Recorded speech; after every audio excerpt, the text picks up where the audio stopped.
Hi, this is Dennis with Second Chance Tackle. Today we're going to work on a Penn Fierce 6000 that a customer brought in. It's in for an annual service. It's been used well. You can tell that there's some paint loss on this one, a little bit of corrosion. Probably should be washed off and sprayed with WD-40 after each use. But other than that, it's just it's time for some service. So we're going to show you how to do the basic maintenance on a Penn Fierce 6000. This also applies to the Fierce II. The only difference between the Fierce 1 and Fierce II is a slotted spool. Everything mechanically otherwise is the same. So I start by taking the handle off. To do that, you screw clockwise. Then there's 4 screws. There's one under a bump shield here, so we can take the bump shield off first. That prevents the reel from cracking the case in the event that you slam that against a boat rail or the like. And that should just lever up. There we go. There's a little tang on the end of it that fits into a slot. We'll take the small screw out of here, and then we'll remove the 3 larger screws. Now I work on these reels all the time, but it's a good point to tell you that if you don't work on it, if you're trying to do the service, stop along the way and take pictures so that you know what pieces and parts go where. If you get lost along the way, you can always go back to your camera or to your cell phone or a video in this case, and check up on them and learn the sequence that you took them off in, where they belonged, and so on. So I would recommend that you do that. I would also recommend 2 things that you're probably viewing in this video. The first is that I have a latex glove on my non-working hand. That's to keep the contaminants and oils and things off of that. I'm never sure what's inside reels that I go to open up, so I always try to prevent getting all greased up and grimed up over it. So you may want to try that as well. They're inexpensive enough and available in pretty much anywhere. And then the other thing is to use a parts bucket for your pieces that you take off, and you'll notice that in the background there. That parts bucket just happens to be the bottom of a milk jug. Any old thing will do. It's a good place to keep the small parts so that when you go to reinstall, that you know where they are and you find them easily. It's all too common to put them down on the table and then find out that as you went to grab a screwdriver or pliers or something else, that the piece came off. Okay, so the reel was dry. I'm going to show you how to take this apart and lube it. To do that, we have to remove the spool first, because you cannot pull the main gear without removing the spool. We do that by taking the 2 screws out of the crosswind block below. That's one of them just fell behind. I'll get it in a moment, and we'll put that in the parts bucket. This is the second one. Okay, those are the 2. They're going to go in there, and then you can pull the spool gear assembly up. You do not need to take the spool off to take the spool shaft off. We can tell there's some accumulated grease in that here, so we're going to go ahead and pull this main gear out, and then we're going to grab a Q-tip to clean that. And I like that it gets into cracks and crevices and does well, and then there's a little bit of grime and stuff along that main bearing there. So we're going to go ahead and do that.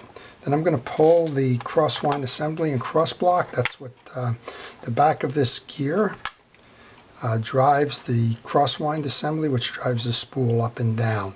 So it kind of rides like this, and then this block moves up and down based on that little pivot point there. So we'll take a look at this. We're going to lube the pinion shaft. And the bearing is right underneath that, so if you're doing just the basic maintenance, you can squirt, and I use oil on bearings.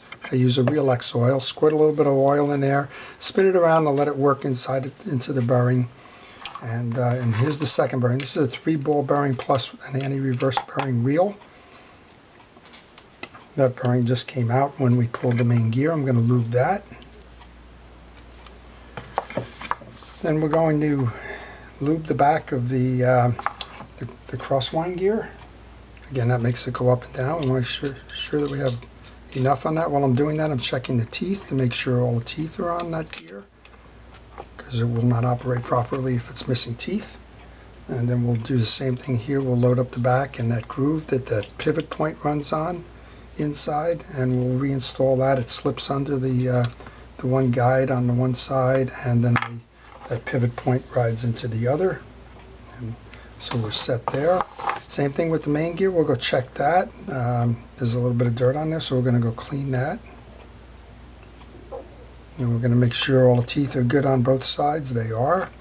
And I'll take the blue grease again. I'll put some blue grease onto the gearing. That's what will ride onto the pinion gear. This is the one that rides onto the crosswind shaft, and then we'll reinstall that. And then I'm going up top here because I want to just make sure that the inside of this reel is clean, and that the anti-reverse gear, which hides under here, is good as well. So I pull that with the little screw out. That's a lock capability there. And then I pull the retaining nut off the rotor.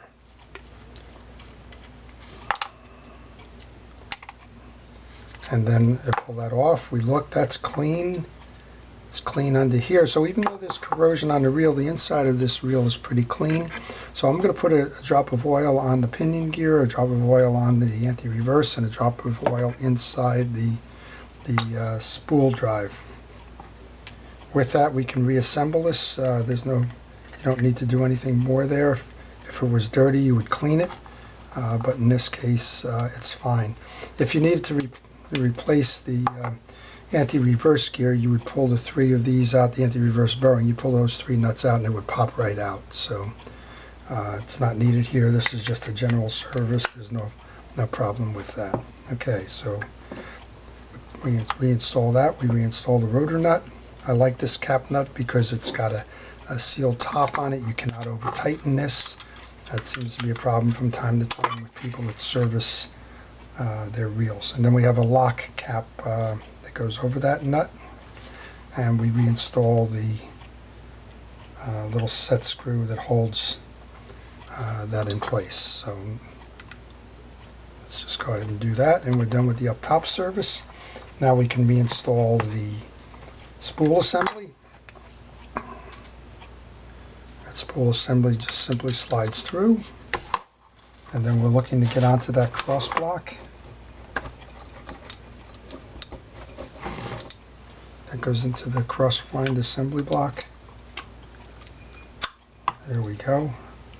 And we're going to go grab those 2 Phillips head nuts that we took out. Screws. I like to install the bottom one first. The top one is hiding, so once I put the bottom one in, we'll be able to spin the spool and bring the other one down so that we have access to that. Okay, so now we can just simply give it a rotation or 2 until we can clear. There we go. We've just cleared it, so we can put the second one in.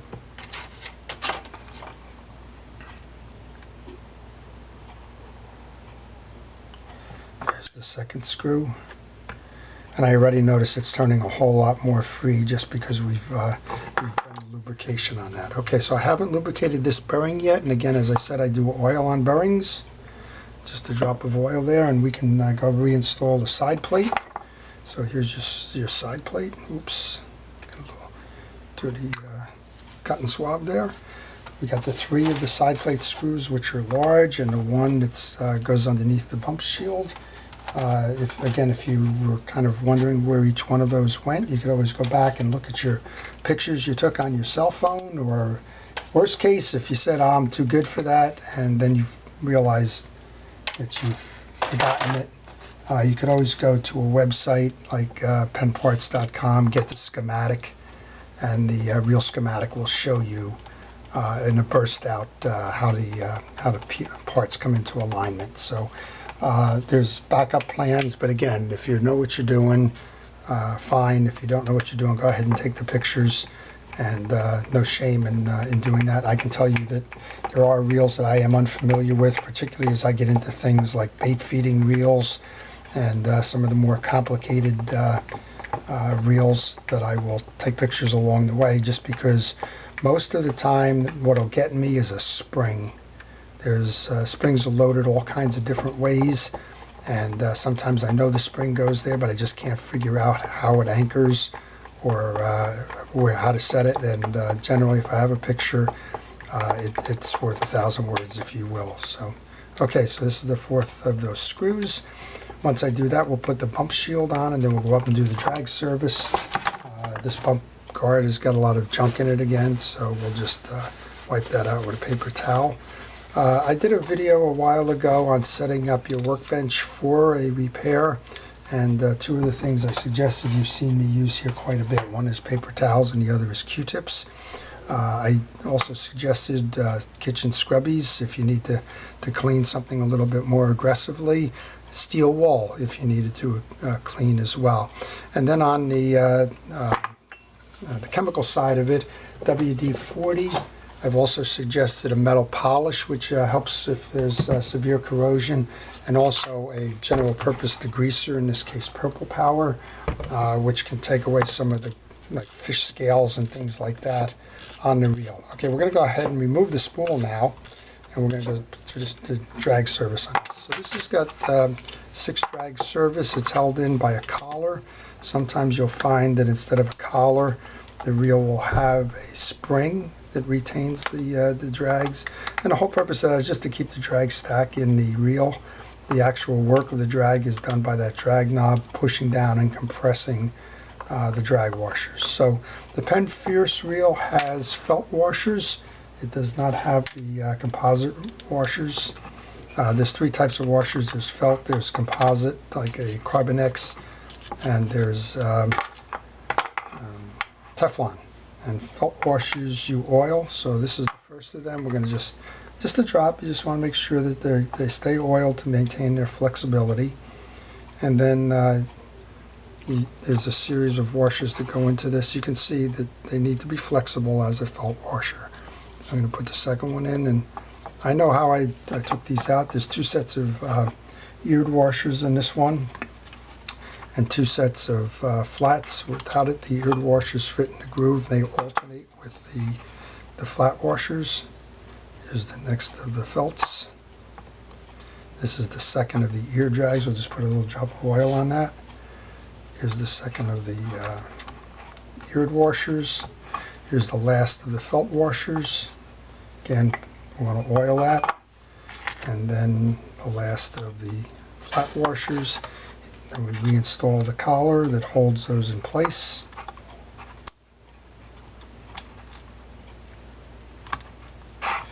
And we want to reinstall those 3 little screws, and that's my bugaboo when I do reel repair, is those darn screws are really small.